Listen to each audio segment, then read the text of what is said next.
there is a clicker, but she's just, when I say things, she's just going to take 10 minutes. Yes, it should, was, oh, no, yeah. Hey, are you plugged in? No. Hey, she's plugged in. We are going to be just on some exhibits.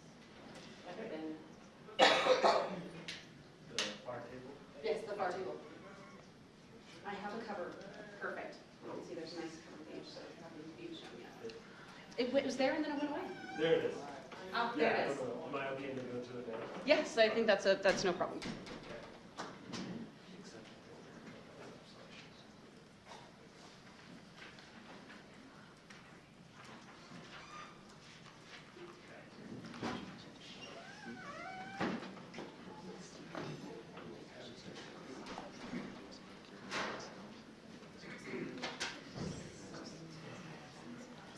Standing, so these chairs.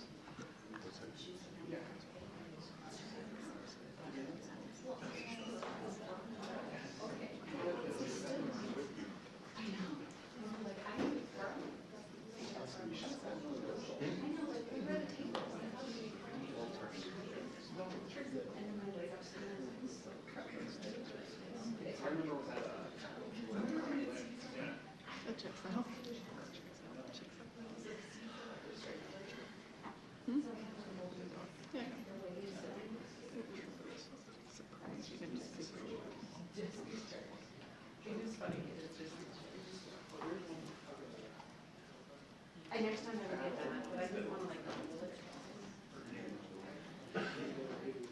The hideous ones are actually should have got a really longer period. I just have to Yeah. It said yesterday. Just water. I'm not afraid of warm temperature water. Larry, message, come back to section.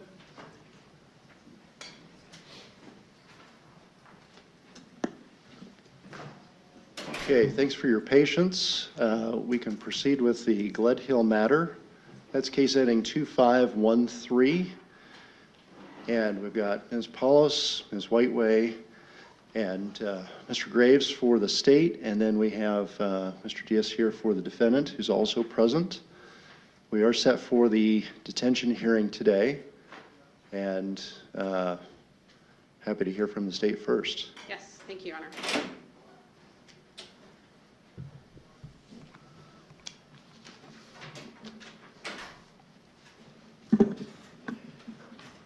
Usually I don't get to stand here, but for this hearing I do. Your Honor, the state requests that you continue to hold the defendant, Jennifer Gledhill, without bail. In this case, there is substantial evidence. There's substantial evidence that supports that Matthew Johnson is not missing. Matthew Johnson was murdered by the defendant. I want to briefly go over the evidence in this case. As I've previously told the court, this is an active investigation, and there is significant, substantial evidence discovered after the charging document was filed, and I will include information regarding the new evidence in the state's argument. So first, Your Honor, Matthew has not been seen or heard from since September 20th of 2024. He's not been to work. His family and his friends have not seen him. There's no phone records or bank records, no activity.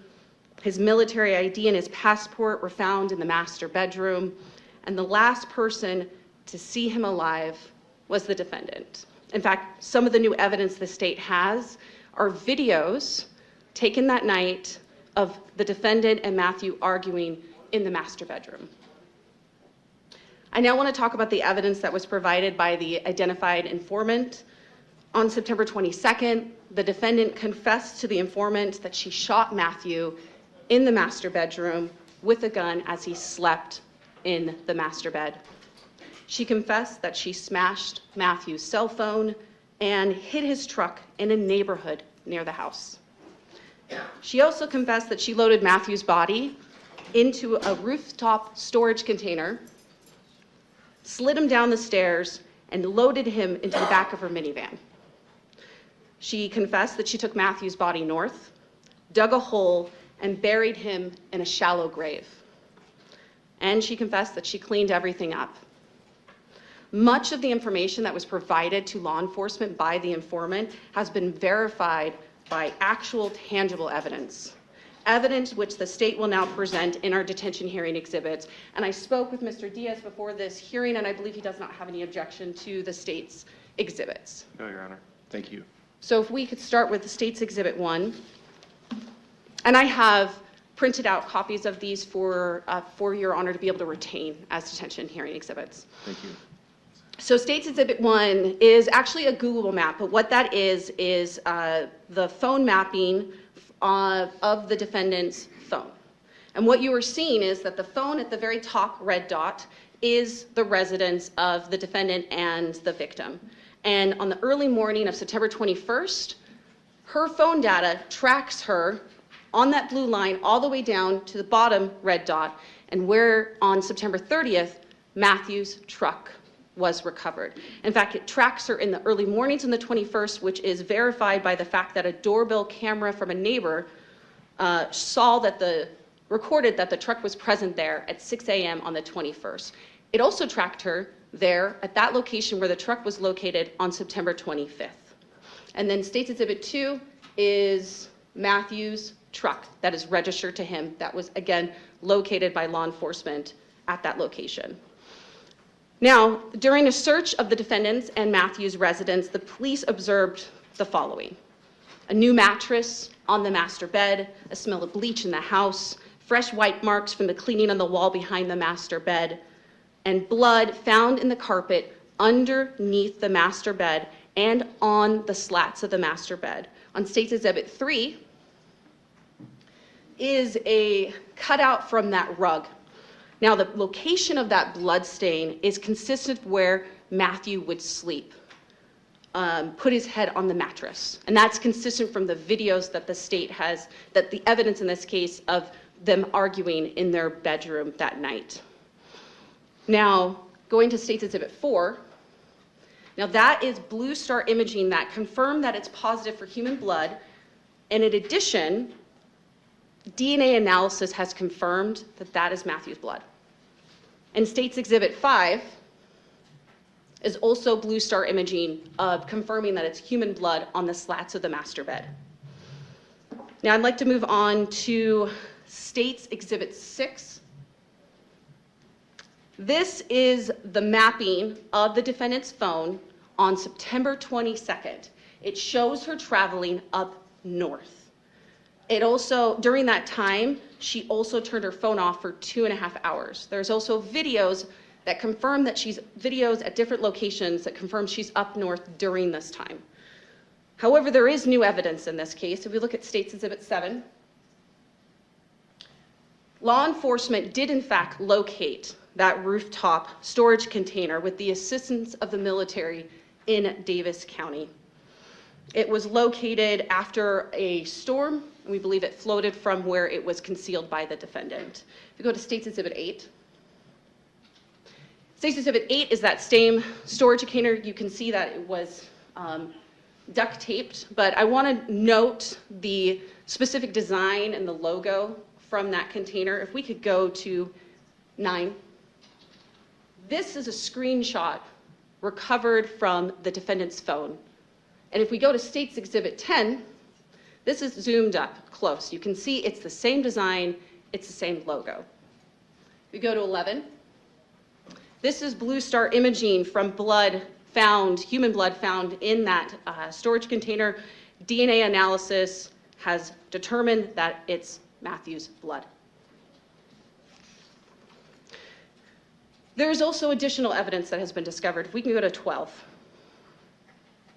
Now that GPS phone data, that tracking map that we showed on the previous exhibit, put the defendant at a specific location. A location that, upon further investigation, it turns out the defendant discarded even more evidence. Law enforcement located the master bed foam mattress and pillows which were wrapped up in a rug from the residence. If you go to 13. Now 13 is that same rug, and that is the mattress pad and pillows, we believe, from the defendant's residence. If you could go to 14. Now 14 is in fact a screenshot from a body camera a month prior to the murder, and that is of the master bedroom. And you can see it looks just like the same foam mattress. And then State's Exhibit 15, that is the rug that was wrapped around the foam mattress and the pillows unobscured. And we go to 16. 16 is a screenshot from the defendant's phone taken from 2023. That is the same rug, and that is Matthew Johnson next to the same rug. Your Honor, I have no more exhibits, but I do have some additional information. There is right before the defendant reported Matthew missing, the informant recorded a phone call with the defendant. And rather than playing it here, I just want to summarize some points and what is recorded on that recording. In the phone call, the defendant apologizes for telling the informant about what happened. She tells him to not think of her as a monster and to remember her who she was before she opened her mouth. And the informant tells the defendant that he was frightened by what she had told him. And then the informant, and I quote, says to her, hypothetically, if the roles were reversed and I did something to someone and I told you that I carried it out, like you would be shocked and scared, wouldn't you? And the defendant responds, quoting, well, not if I deserved it. I always preached that I was like the Queen of Hearts in my past lives because I'm like off with their heads. I'm like if we could just round up the scum of this earth and put them on an island or just kill them all, I could shipshape this country back into a good place. Now then, even in that phone call, she starts claiming that this is just a hypothetical situation. However, she tells, and I quote the informant, I think that the fact that you got scared of me, that part, broke my heart because I was like, wow, if you think I could even hurt a fly, like he's not a person. He wasn't a person anymore. He wasn't Matt anymore. And what's key from that recording is at this point, Matt hadn't been reported missing, yet the defendant was referring to him in the past tense. Now, moving on to the other prong, there is clear and convincing evidence that the defendant presents a substantial danger to the community and to the integrity of law enforcement's investigation if released on bail. Now, the defendant previously made an unsuccessful attempt to get a protective order, and the defendant believes, the state believes the defendant was very calculating in her crimes. Just days after that temporary protective order was removed, she arranged for the children to stay at her parents' during the evening that Matthew was killed. And she asked her parents to keep the children home at their house for another day, presumably while she was cleaning up the crime and disposing of Matthew's body. The evidence is significant that the defendant obstructed the investigation by removing the mattress and replacing it days later with a new mattress. The cargo box that had been observed by witnesses at the home on prior occasion was disposed of and then later located. The mattress pillows and the mattress pad were also disposed of and then later recovered. However, the mattress is still missing. The gun is still missing. The very gun that we have video of her handling and the same gun she showed the informant just days before the murder. We did find the box of the handgun. The defendant hid the box in a onesie at her parents' home. Your Honor, she's already shown that she will tamper with witnesses, but she also told the informant not to say anything. The evidence in this case is substantial, and if released, the defendant will continue her efforts to cover her crime. Further, the defendant is a flight risk. The defendant told the informant that she would kill herself before spending her life in prison, or that she would flee the state with her children. Now, I wanted to remind the court that there was a letter filed a long time ago from Matthew Johnson's family. I just want to briefly reference that letter where the family is urging you not to release the defendant on bail. The reasons, and just quoting from that letter, the reason Jennifer should not be released is due to the evidence tampering, witness tampering, concern for the kids. They're concerned that she may harm herself or others. They're concerned that she killed her husband, the father of her children, and that the Johnson family would be in a state of shock, terror, and fear. They also say that if she can brutally murder her husband with no remorse, she's clearly capable of harming her children. She's uncooperative in helping law enforcement locating the children's father's body. They're concerned that she could flee the state or country. They're concerned that she could harm or contact the informant. In fact, the informant has expressed fear if she were to be released. And she could plant or stage false evidence. As I said, Your Honor, the family urges you to hold the defendant in custody without bail. The search for Matthew Johnson's body is ongoing. And his family just wants to bring Matthew home.